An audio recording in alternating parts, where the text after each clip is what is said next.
Y entonces, si ustedes se han dado cuenta, muchas veces Dios ha utilizado, cuando leemos las historias bíblicas, ha utilizado las personas, ¿cierto? En esas historias, pero antes de usarlas, los pone como en un tiempo de preparación. Y muchas veces ese tiempo nosotros no sabemos cuánto va a ser el tiempo que va a durar de prepararnos. Y si nosotros nos ponemos en las manos de Dios, Él nos va a preparar como debe ser. Y el día entonces que Él nos utilice, va a ser con todo el poder, con toda la fuerza y con toda su justicia, su verdad. Hoy voy a dejarlos descansar de las profecías, pues ya que tenemos todos estos temas que estamos teniendo, entonces quise traerles un tema no de profecía, un poquito más sencillo. Y como les decía, yo hubiese podido, como antes que yo predicaba evangelismo y cosas de justificación por fe, sobre todo, y todo esto, y es mucho más sencillo dar estos temas porque simplemente tu experiencia espiritual te ayuda para que tú hables de Dios, de las cosas de la palabra de Dios, de sus milagros que Él hizo, de las obras que Él hizo, de las parábolas, cómo enseñaba en sus palabras las cosas. Pero yo decidí esto a pesar de que es más complicado, primero que todo, prepararlo, porque para preparar un tema de profecía es un poco complejo. Tratar de tomar lo más importante cuando todo es relacionado y es abarcante. Y lo otro es explicarlo en el tiempo que nosotros tenemos para explicarlo. Es un poquito más complejo. Pero de todas maneras sentí que el Señor quería que lo hiciera y me ha dado posiblemente el don para hacerlo. No estoy completamente, no sé todas las cosas realmente, pero creo que hasta donde Él me ha enseñado, quiero compartir eso que Él me ha enseñado. Y otra cosa que quiero decir es que tengo un poquito de frío y es difícil en mí porque mantengo con calor. Quiero decirles que, y además porque aunque sí se dan estos temas, no se dan lo suficiente. O sea, la mayoría de las personas, lógicamente, enseñan más acerca de otros temas que de profecía. Entonces, por eso dije yo, bueno, voy a poner un granito de arena en estos temas para ayudar a comprenderlos. Bueno, vamos a orar entonces para pedir la bendición del Señor y poder entrar en el tema que hoy vamos a tener. Oremos. Gracias, Señor, nuevamente te damos porque para siempre es tu misericordia. Hoy estamos aquí delante de ti. Yo sé que tu presencia está con nosotros porque tú lo has querido, porque tú nos amas, porque tú siempre estás dispuesto, Señor, a ayudarnos. Pero también tenemos una tarea que hacer nosotros como tus hijos y es consagrarnos cada día más a ti, escuchar tus palabras o escucharlas con nuestros corazones, que tu Espíritu Santo nos llene de tal forma que podamos entender, Señor, lo que tú deseas para nuestras vidas. Por favor, quédate con nosotros, acompáñanos, guíanos, enséñanos, Señor, para honra y gloria de tu santo nombre. En el bendito y santo nombre de Cristo Jesús te lo pedimos. Amén. Amén. Una de las preguntas que normalmente las personas que no son cristianas se hacen es ¿por qué? Y las de otras religiones que no son cristianos, ¿por qué los cristianos, por qué existen tantas religiones dentro del cristianismo? O sea, todos nos llamamos cristianos, ¿cierto? Pero hay diferentes religiones cristianas y cada una enseña algo diferente, ¿cierto que sí? Testigos de Jehová, pentecostales, presbiterianos, católicos, adventistas, todos somos cristianos y se supone que si nos llamamos cristianos es porque seguimos a Cristo, ¿cierto? Y deberíamos de enseñar lo mismo, pero no, hay cantidad, yo creo que hay, si no estoy mal, alrededor de 60,000 denominaciones cristianas que se hacen llamar cristianos. ¿Y cuál es la respuesta a esta pregunta? La respuesta es porque es la forma como se interpreta la Biblia, cómo se interpretan los textos. Y una de las cosas que hace que falle la interpretación bíblica, primero que todo, es la falta de comprensión de lectura. ¿Cierto que sí? Ustedes saben que la mayoría de los libros del Nuevo Testamento son cartas. Cartas de Pablo a las iglesias, cartas de Pablo a los hermanos, cartas de Pablo a los dirigentes, cosas así. Y cuando alguien le manda una carta, por decir algo hoy en día, si alguien le manda una carta a una persona que es conocida, pues esa persona sabe de qué le está hablando esa persona a la cual le mandó la carta. Pero si otra persona toma esa carta y la lee, posiblemente no va a entender el significado correcto por el cual fue escrita la carta. Ahora, otra cosa es, la falta de comprensión de lectura tiene que ver con las puntuaciones, con la gramática, con muchas cosas. Por ejemplo, cuando nosotros leemos, Jesús le dijo al ladrón que estaba en la cruz, de cierto te digo que hoy estarás conmigo en el paraíso, ¿cierto que sí? Muchos interpretan que hoy ese día iba a estar ahí, pero por falta de una signo de acentuación o de una coma, se cambia todo el significado de lo que quiere decir Jesús. De cierto te digo hoy, coma, que estarás conmigo en el paraíso. ¿Sí? Algo así parecido. Y hay otros textos más que suceden. Ahora, esa es la respuesta a esa pregunta, pero hay otra pregunta. ¿Por qué dentro de una misma denominación existe también división cuando deberían estar de acuerdo si son de la misma iglesia? Y eso sucede también con nosotros, ¿cierto que sí? En el sentido de que hay quienes creen algo y otros creen otra cosa, pero tiene que ver con la palabra de Dios igualmente, y empieza a haber como confusión o división con respecto a algunas doctrinas, y yo les voy a responder por qué sucede eso.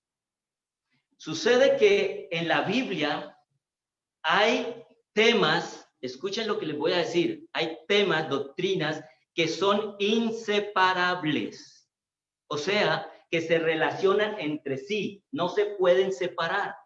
Yo les he dicho, les he hablado anteriormente acerca de esto, por ejemplo, acerca de la gracia y la ley, ¿cierto? La gracia y la ley son ¿qué? Juntas, van unidas, no se pueden separar. Entonces sucede, y esto ha sucedido desde la misma fundación de la iglesia, ha habido este problema. Por eso ustedes han escuchado que en cierta época, por ahí en los años 1880, digamos 90 alrededor, sucede que empezó a verse un concepto en la iglesia que era que se formaron dos grupos, y era el grupo de los liberales y el grupo de los conservadores. ¿Y es a raíz de qué? Bueno, a raíz precisamente de esto. ¿Por qué? Porque algunos dividieron estos dos conceptos, la gracia y la ley. Unos se fueron por la gracia y otros se fueron solamente por la ley, desconociendo que los dos tienen que ir juntos. Y el problema con nosotros como hijos de Dios y como cristianos es que nos cuesta mucho mantener el equilibrio, mantener un equilibrio en las doctrinas. Miren, hermanos, yo no sé si se acuerdan que yo les hablé el otro día acerca de la justificación por la fe como el mensaje que se dio en 1888 para la segunda venida de Cristo, ¿cierto? Y ese mensaje lo dio el pastor Warner. Y ese mensaje fue dado de Dios. Ellen G. White confirmó que los mensajes de estos dos pastores, eran dos pastores, Warner y Jones, estos mensajes eran mandados ¿por quién? Por Dios. Pero que el pueblo de Dios no lo aceptó, o sea, lo rechazó, el tema de la justificación por la fe. Pero ¿saben qué sucedió? Que para el pastor Warner fue sumamente difícil mantener el equilibrio, y años después empezó a irse hacia el lado de la gracia solamente, y llegó al punto de enseñar acerca de la santificación que no era bíblica. Ustedes, yo no sé si ustedes han escuchado hablar de la carne santificada, que era una teoría, permítame, yo cojo mi agua porque ya se me está secando la boca. Ustedes han escuchado hablar de la carne santificada. Yo no voy a hablar de la carne santificada ahora, pero se levantó en aquella época una doctrina que no era cristiana, no era bíblica, pero que tenía que ver con la santificación. Entonces, cuando el pastor que había predicado acerca de la justificación por la fe, años después, Ellen G. White tuvo que darle una amonestación diciéndole que eso que estaba enseñando no era correcto y no venía de Dios. Entonces, ¿qué pasa? El grupo de los liberales empezó a llamarse entonces los de la gracia barata, gracia, una vez salvos, siempre salvos, y los de los conservadores de la ley, legalistas. A eso es los que les llaman legalistas, porque solamente creen que la ley, y cuando todo es importante, hermanos. Miren, Y es tanto que se ha desviado tanto lo de la gracia, que hoy en día, por ejemplo, vemos lo que está sucediendo, que muchas de las iglesias nuestras se han llegado al punto de convertirse como carismáticas o como pentecostales, donde tienen lugares que están oscuros con luces en la plataforma, ya no importa cómo se adora. Eso no importa, lo importante es el corazón, ¿no? No importa cómo se vistan, lo importante es el corazón. Entonces se fueron mucho más allá. Entonces colocan luces de colores, neón aquí, oscuro todo y música diferente. ¿Me hago entender? O sea, lo que yo no quiero criticar eso. Quiero decir es que esa es la forma a donde se ha llegado. ¿Por qué? Porque no se llevó un equilibrio. Es importante la gracia, pero también es importante el orden. Es importante saber a quién se está adorando, quién es el Dios del universo y cuánto respeto se le tiene que tener. Porque si nosotros respetamos al hombre, al padre o a la madre que es humano, como dice la Biblia, que no sabe, que aunque es pecador, sabe dar buenas dádivas, con mayor razón debemos respetar al Dios de los cielos.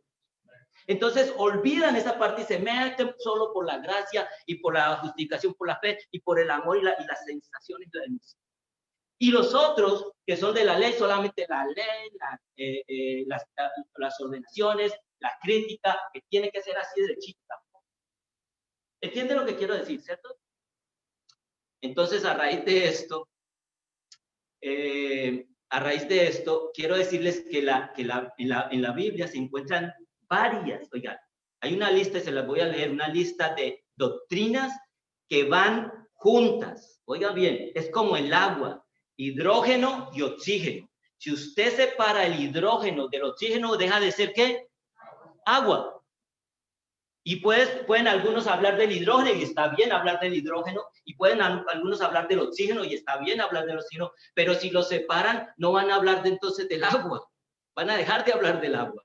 Y se necesita mantener el hidrógeno unido al oxígeno para que haya agua. Asimismo, las doctrinas tienen que estar unidas para hablar de la correcta interpretación de ellas o de las doctrinas correctas. Miren las doctrinas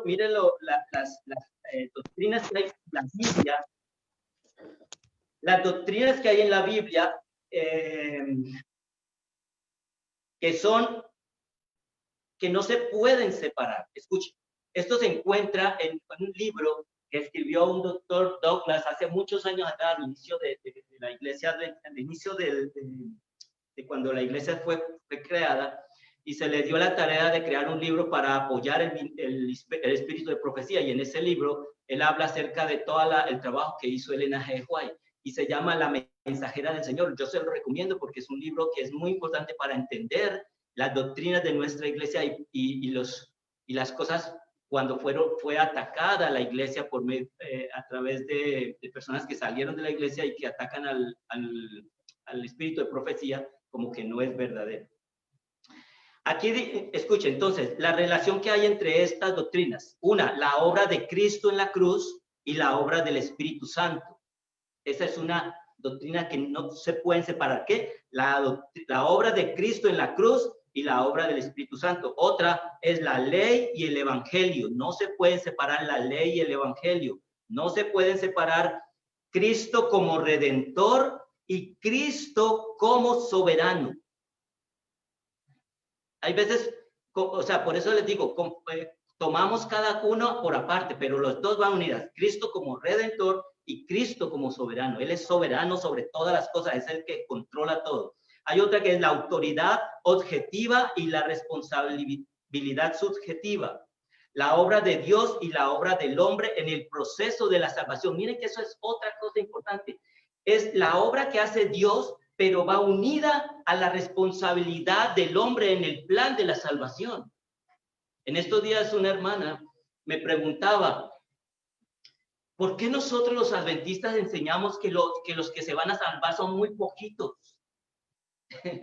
O sea, yo dije, bueno, es que la Biblia lo enseña, que los que se van a salvar van a ser pocos más, o sea, menos que comparados a la mayoría del mundo, ¿cierto? Por eso dice, porque el camino que va a la perdición es ancho ancho y largo, es que es amplio y largo, y son muchos los que van por él, pero angosto y estrecho es el camino que va a la vida eterna y son pocos los que la encuentran. ¿Qué quiere decir eso?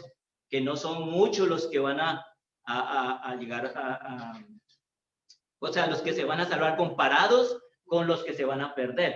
Pero no significa que son pocos, porque en el Apocalipsis dice, vi una gran multitud con vestidos blancos que no se podían, ¿qué? No se podían contar, pero estamos hablando de la comparación de entre los que se salvan con los que se pierden. Y entonces tuve que explicarle que nosotros somos parte del plan de salvación. Y que Dios no va a obligar a nadie, aunque tiene poder, porque ella me decía, tiene poder para convertir a las personas. Sí, sí tiene poder, pero Él no va a obligar a nadie a convertirse ni a creer en Él. Él lo que está haciendo, lo que ha hecho es proveer todo lo necesario para que el que desea de corazón ser salvo, encuentre eso que Él ha dado y le ponga interés en la salvación. ¿Sí me hago entender? ¿Cierto que sí? Ahora, en el camino de nosotros prepararnos y buscar y hacer la voluntad de Dios, en ese camino nosotros mismos nos estamos fortaleciendo. Por ejemplo, yo vengo aquí a predicar no porque yo sea más que ustedes, ni porque yo sea más inteligente o más capaz, no, porque esta es una de las formas como Dios a mí me mantiene vivo en la vida espiritual. ¿Sí me hago entender? Y de una vez ayudo un poquito para que las personas se animen a buscar al Señor y a Cristo Jesús para su vida. Esa es la manera. Ese es el plan de salvación. Por eso en 2 de Corintios capítulo 4 dice que el evangelio está puesto en vasos de barro, para que la excelencia no sea para nosotros, sino para ¿quién? Para Dios. Por eso es, hermanos. Sigo diciendo, ya me estoy quedando aquí. Bueno, la relación entre la justicia imputada y la justicia impartida, esos otros temas que van juntos. El perdón del pecado y una vida transformada al definir, oiga bien, al definir el cristianismo genuino. Este es el que vamos a ver hoy. Hoy solamente vamos a tocar esta parte que se llama el perdón. Perdón, esta no es, esta es otra. El perdón del pecado y una vida transformada, al fin es parecida a la que vamos a ver hoy. Otra es la oración por el perdón y la oración por la ayuda divina para resistir el pecado. Otra es, a ver, permítame, el papel de Cristo como el sacrificio salvador y como el sumo sacerdote mediador. El nuevo nacimiento y la obediencia a la ley de Dios. Este es el que vamos a ver hoy, el arrepentimiento y la reforma. Hoy vamos a ver el arrepentimiento y la reforma, que son unidas. Y si no van unidas, nos vamos a confundir. La obra de Cristo sin intercesión, sin interferencias de nuestra parte y la obra del Espíritu dentro de nosotros. La fe y las obras, que hay un libro que habla acerca de eso, la fe y las obras, y luego el antiguo pacto, acerca del antiguo pacto y el nuevo pacto. Mire, el nuevo y el antiguo pacto van unidos, no son separados, y los hermanos evangélicos que no comprenden acerca de la ley dicen que el antiguo pacto es diferente al nuevo pacto, y que entonces ahora como es nuevo pacto ya podemos hacer lo que sea por Cristo Jesús, a través de Cristo Jesús, pero no, simplemente el mismo pacto antiguo, pero ha unido. Es lo mismo que el nuevo pacto. Creer en Cristo y permanecer en Cristo.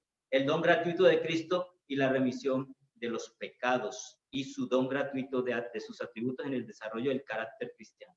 Ok, esos son los dos temas que...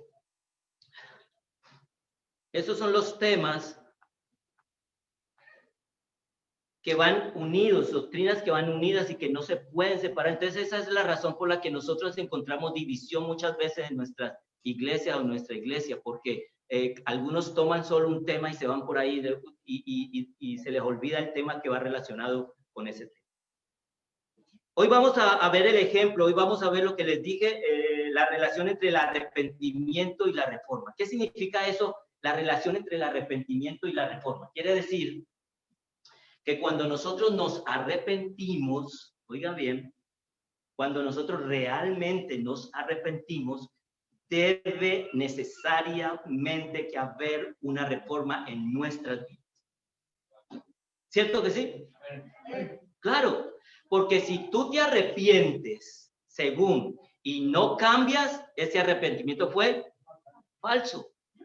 no es un arrepentimiento real. Entonces, por eso cuando nosotros hablamos de arrepentimiento, cuando tocamos la doctrina del arrepentimiento, necesariamente tenemos que hablar de la reforma.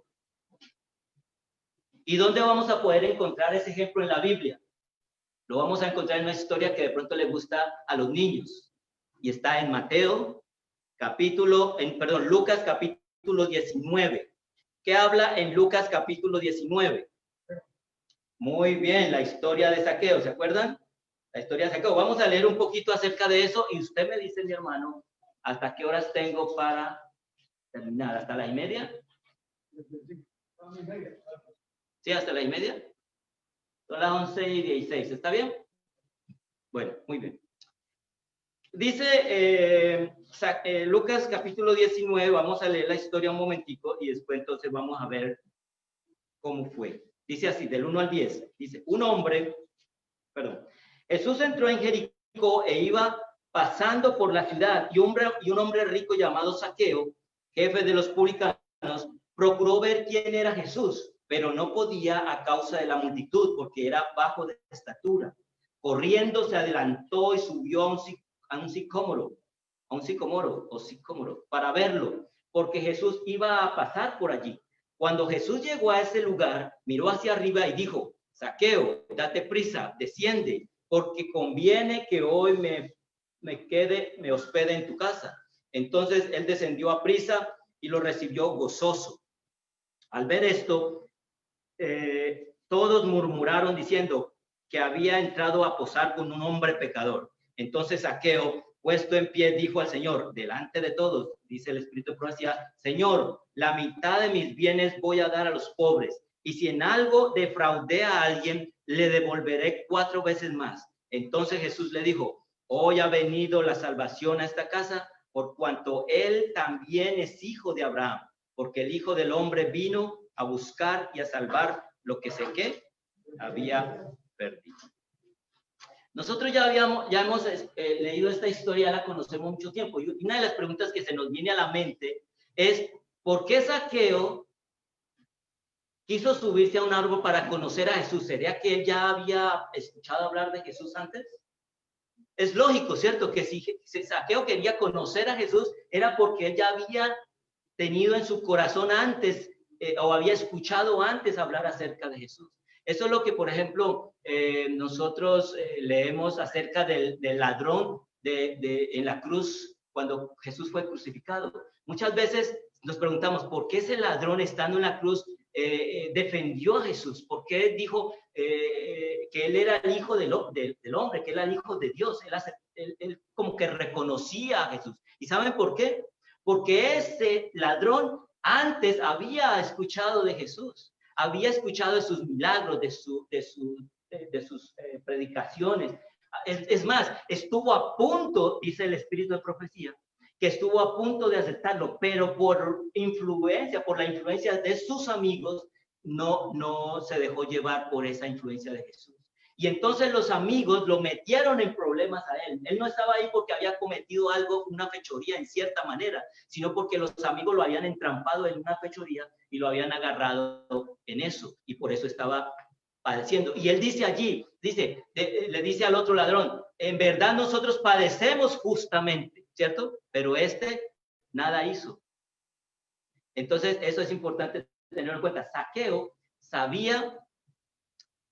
quería conocer a Jesús personalmente, pero él ya venía desde tiempos atrás escuchando hablar de él, escuchando todo lo que él podía hacer en la vida de los seres humanos, cómo podía transformar sus corazones, y eso había hecho mella en su corazón. ¿Sabe cuándo fue la primera vez que Zaqueo escuchó algo acerca de Jesús?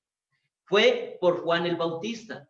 En Lucas capítulo 3, versículo 13, Lucas capítulo 3, versículo 13 dice así, escuchen. Ustedes saben que Zaqueo era un publicano, ¿cierto? Y en el versículo 13 de Lucas 3 dice, vinieron 12, vamos a leer desde 12, dice, estaba predicando Juan el Bautista acerca de qué cosa, del arrepentimiento. Y dice el versículo 12, vinieron también unos, ¿qué cosa?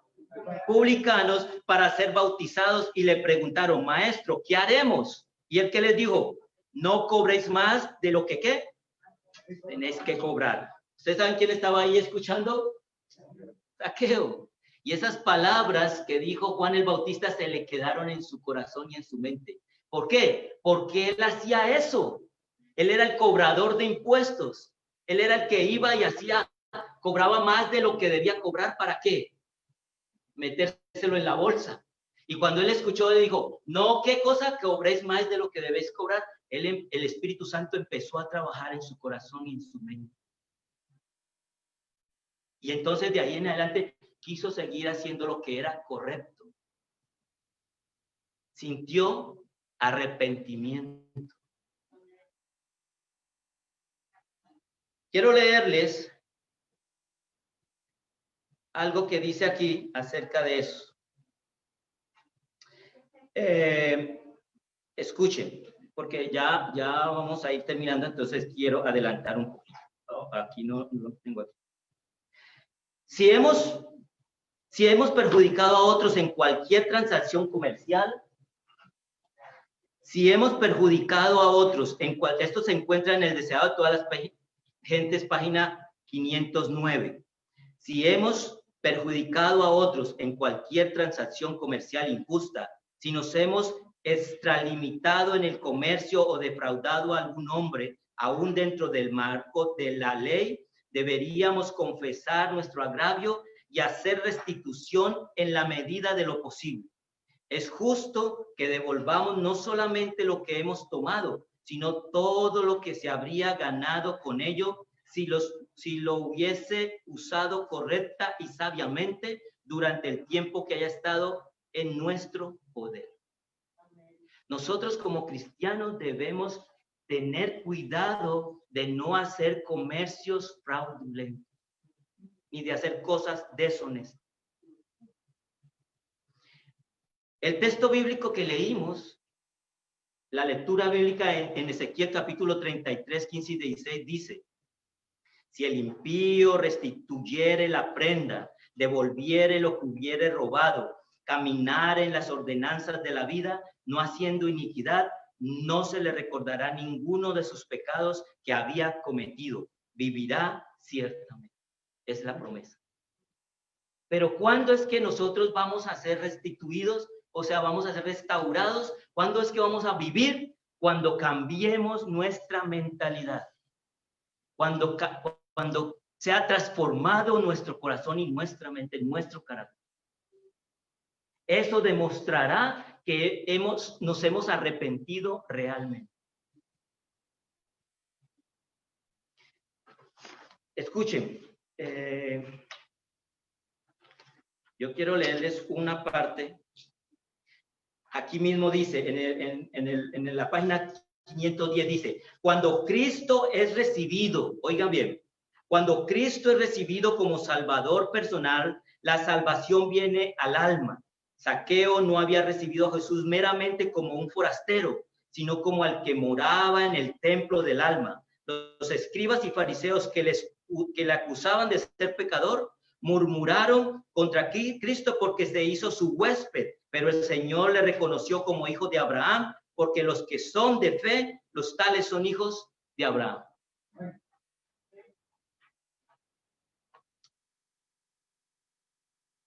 Escuchen, página 509. Ningún arrepentimiento que no obre una reforma es genuino. Ya lo habíamos dicho, ¿cierto? La justicia de Cristo no es un manto para cubrir pecados que no han sido confesados ni abandonados. Es un principio de vida que transforma el carácter y rige la conducta. La santidad es integridad para con Dios. Es la entrega total del corazón y la vida para que revelen los principios del cielo. Eso fue lo que sucedió con Zaqueo. Zaqueo escuchó las palabras del Señor, sintió arrepentimiento, y ese arrepentimiento que obra por la fe, o que obró transformación de carácter, deseo de hacer lo justo, deseo de hacer justicia con los hermanos, deseo de hacer una relación de amor y de convivencia. El deseo que él tuvo de ir y buscar a Jesús para verlo no fue meramente porque tuvo una emoción pasajera o porque quería tener ¿cómo decir? ¿Cómo se dice? Cuando uno quiere ir a mirar algo que está sucediendo. Como curiosear o chismosear. No fue algo de curiosidad, como muchos de los que rodeaban a Jesús lo hacían. Él, cuando llegó allá por su pequeña estatura, él buscó la manera de encontrarse con Jesús. Y la forma como lo hizo, ¿cómo fue? Subiéndose al sicómoro. Pero él nunca se imaginó que Jesús, quien conoce nuestros corazones hasta lo más profundo, ya sabía cuál era el corazón de Saqueo. Y cuando él se acercó allí donde estaba Saqueo, Jesús levantó su mirada y le dijo, ¿qué haces ahí, Saqueo? Ven, baja, porque hoy voy a quedarme en tu casa. ¿Cuántos de nosotros no desearíamos que Jesús nos invite, que Jesús viniese a nuestro hogar, morase con nosotros y permaneciese allí para que por su presencia todas las cosas fuesen transformadas en nuestros hogares? ¿A ti te gustaría llevar a Jesús a tu casa? Necesitamos entonces tener un arrepentimiento genuino en nuestros corazones. Miren, hermanos, Saqueo se fue saltando, yo creo, a su casa con Jesús. Y no faltaron los criticones, ¿cierto? Los criticones que dicen, este es un pecador, un publicano, miren, andando con Jesús. ¿Cómo así que Jesús se junta con los pecadores? Pero Saqueo no le importó. Ni tampoco Jesús, porque Jesús conocía todos los corazones. Y después entonces Saqueo hizo lo que tenía que hacer, restituir la prenda. Es más, Saqueo dio más de lo que había obtenido. Dice él que restituyó más de lo que había obtenido. Para terminar, quiero leerles un texto que se encuentra aquí en... Escuchen. Cuando Cristo, ese ya lo habíamos leído, este que dice aquí en, el Salvador dijo a Saqueo, hoy ha venido la salvación a tu casa. ¿Cierto que sí? Hoy ha venido la salvación a tu casa. ¿Qué quiere decir eso? Quiere decir que no solamente Saqueo se salvó, sino que por su ejemplo y su transformación, su casa también fue salvada. Hoy ha llegado la salvación a tu casa. Y dice así en el espíritu de profecía, en el Deseado Talantes, página 510. No solamente Saqueo fue bendecido, sino toda su familia con él. Cristo fue a su casa para darle lecciones de verdad e instruir a su familia en las cosas del reino. Ellos habían sido expulsados de la sinagoga por el desprecio de los rabinos y adoradores, pero ahora su casa era la más favorecida de toda Jericó. Acogían bajo su propio techo al divino maestro y oían por sí mismos las palabras de vida. Hermanos, recordemos, el arrepentimiento va unida a la reforma. No podemos separarlas. Si tú no ves un cambio en tu vida, es porque realmente no has entendido lo malo de la pecaminosidad en tu vida. No te has arrepentido de corazón. Pero tú puedes pedir a Dios que te ayude, porque el arrepentimiento también viene de parte de Dios. El Espíritu Santo es quien nos convence ¿de qué? De pecado, justicia y juicio. Así lo dijo Cristo. Así que oremos al Señor para que para que no endurezcamos nuestras vidas, para que permitamos que el Espíritu Santo obre en nuestras vidas, de tal manera que todo aquello que hacemos, que sabemos que es incorrecto, lo podamos corregir para honra y gloria de su santo nombre. Que Dios te bendiga.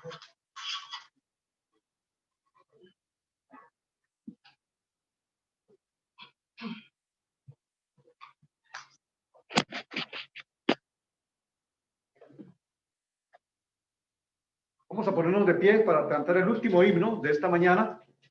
Y vamos a pedir al hermano Ara que nos ayude.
Oremos.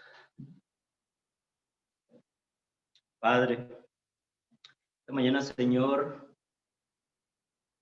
hemos venido ante ti con corazones humildes, contritos y humillados. Hemos entendido, Padre, que una vida sin cambios, una vida sin transformación, no es una vida con arrepentimiento. Necesitamos, Señor, que tú nos ayudes para sentir, Señor, la necesidad de arrepentirnos de nuestras iniquidades, de nuestras faltas, para que tú puedas, Señor, obrar en nuestras vidas un cambio de carácter, cambio de espíritu, que limpie nuestros corazones, nuestras mentes, de todo aquello, Señor, que nos separa de ti. He aquí un grupo de tus hijos que está luchando día a día, que desea, Señor, consagrarse cada día más a ti, que desea aprender más de tu verdad, de tu palabra, pero que sabemos, Señor, que es humanamente hablando imposible. Pero tú dijiste en tu palabra que lo que es imposible para el hombre, para ti es posible. Y queremos que esas palabras, Señor, se cumplan en nuestras vidas. Queremos que como Zaqueo, tú nos invites, Señor, nos pidas morar en nuestros hogares. Queremos que tú seas el centro de ello. Para sentir el deseo, Señor, de cambiar las cosas que sabemos que están erradas en nuestros hogares. Que tú traigas a nuestros hogares paz, tranquilidad, sanidad, seguridad y felicidad, Señor.